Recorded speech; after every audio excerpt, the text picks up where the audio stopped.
Class 12 गणित set 2 2024 324 EY। अब इसका सवाल नंबर 6 का खा है। एक विद्यालय में 500 विद्यार्थी हैं जिसमें 230 लड़के हैं। ये ज्ञात है कि 20% लड़के कक्षा 12 में पढ़ते हैं। यदृच्छा चुना गया विद्यार्थी लड़का है और कक्षा 12 में पढ़ता है।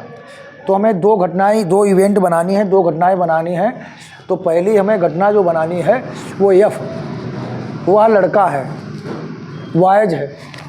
और ये घटना हमने बना दी है कक्षा 12 में पढ़ता है। Study in class 12। तो इंटरसेक्शन क्या होगा? इंटरसेक्शन होगा कि वो 12 में पढ़ता हो, वो लड़का हो। इंटरसेक्शन का मतलब होता है वह 12 में पढ़ता हो, वह लड़का हो। लड़का है कक्षा 12 में पढ़ता है, लेकिन लड़का है कक्षा 12 में पढ़ता है। जिसे हमें यहाँ पर टोटल स्टूडेंट कितने हैं? 500।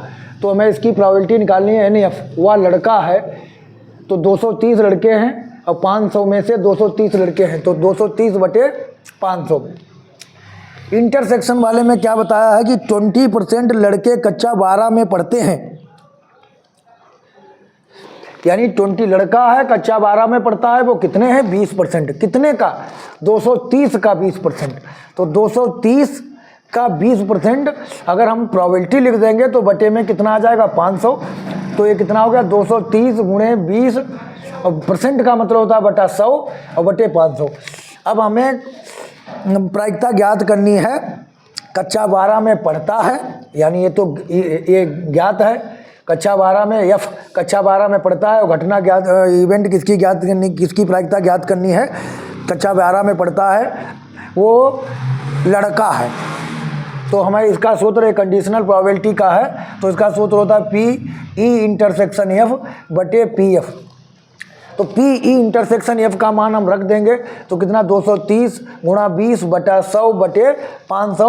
और PF का मान कितना? 230 बटा 100। भिन्न पलट जाती है, ऊपर वाला ज्यों का त्यों रखेंगे। 230 गुणा 20 बटे 500 गुणा 100, और ये 500 ऊपर चला जाएगा, 230 नीचे। 230 से 230 कट गया, 500 से 500 कट गया, 20 एकन्ना 20, 20 पंचे 100, 1/5, 5 से भाग देंगे तो 0.2 इसकी प्रोबेबिलिटी आएगी। और प्रोबेबिलिटी हमेशा 1 से कम आती है। चौथे का सवाल हमारे पास है। ये भी सवाल हमारे पास, हम इसमें बाकी सब हमने कर दिए हैं या हमारे पास लगे हुए हैं। यदि R1 और R2 be two equivalence relations in a set A, then prove that R1 intersection R2 is also an equivalence relation in A। तो क्या दिया है? R1 तथा R2 समुच्चय A में 2 तुल्यता संबंध है। सिद्ध कीजिए R1 इंटरसेक्शन R2 भी एक तुल्यता संबंध है। ये हमें सिद्ध करना है। तो तुल्यता संबंध है, इसका अगर तुल्यता कोई तुल्यता संबंध है, इक्विवेलेंस रिलेशन, इसका मतलब वो स्वतुल्य होगा, वो सम्मित भी होगा, वो संक्रमक भी होगा। स्वतुल्य का मतलब स्वयं से उसका रिलेशन है, जा सकते हैं, स्वयं से उसका रिलेशन है। और सम्मित का मतलब क्या होगा? X R X। सम्मित का मतलब क्या होगा? X अगर Y से जुड़ा है तो Y किससे जुड़ा होगा? X से जुड़ा होगा। यानी X मोहन सोहन का भाई है तो सोहन भी मोहन का भाई होगा। ट्रांजिटिव रिलेशन का मतलब क्या होगा? संक्रमक का। X का संबंध Y से है तो Y का संबंध Z से किसी तीसरे से है, तो पहले और तीसरे का संबंध होगा। तो स्वतुल्य के लिए हमने क्या लिख दिया है? X, X belong to R1 और X, X belong to R2।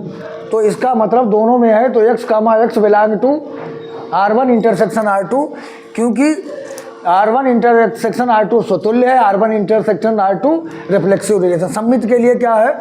हमें 2 लेने हैं। सम्मित के लिए यहाँ पर X और Y लेनी है। तो X Y belong to R1, फिर हमने ले लिया Y और X बिलोंग टू R1। इसी प्रकार 2 हैं, R1 है, R2 है। X, Y belong to R2, Y, X belong to R2, क्योंकि स्वतुल्य इक्विवेलेंस रिलेशन है तो एक तो कंडीशन फॉलो ही होंगी। तो पहले से क्या हो जाएगा? X, Y belong to R1 intersection R2। यहाँ से x comma y belong to R1 intersection R2, यहाँ से y comma x belong to R1 intersection R2। तो ये संबंध कैसा है? सम्मित संबंध है, संक्रमक है, वो सम्मित संबंध है। दूसरा क्या है? x comma y belong to R1, y comma z belong to R1। तो इससे क्या आ जाएगा सम्मित के लिए, संक्रमक के लिए? पहला और तीसरा, x comma z belong to R1, x comma y belong to R1 की जगह R2, y comma z belong to R2। तो x comma z belong to क्या हो जाएगा? R2। तो इन दोनों से, इससे और इससे हम देख लेंगे। तो x comma z belong to R1 intersection R2।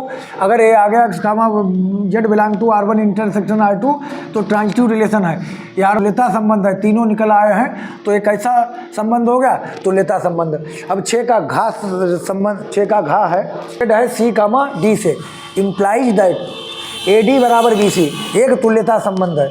तो n क्या होता है? 1 कामा 2 कामा 3 कामा 4 कामा 5 कामा 6। ये हमारा नेचुरल नंबर है, लेकिन हम इसको बनाएंगे नहीं। n क्रॉस n में ऐसे एलिमेंट आएंगे 1 कामा 1, 1 कामा 2, 1 कामा 3। सो तुल्य के लिए क्या हम लिखेंगे? स्वयं का स्वयं से रिलेशन। पहला ले लिया a कामा a, इसके जगह भी C कामा D नहीं लेंगे, a कामा a। तो पहले और तीसरे की, पहले और चौथे की गुणा a स्क्वायर, दूसरे और तीसरे की गुणा a स्क्वायर बराबर a स्क्वायर, a बराबर a। ये क्या हो गया? स्वतुल्य। दूसरा रिलेशन क्या हो गया है? a comma b belong to related to C comma D।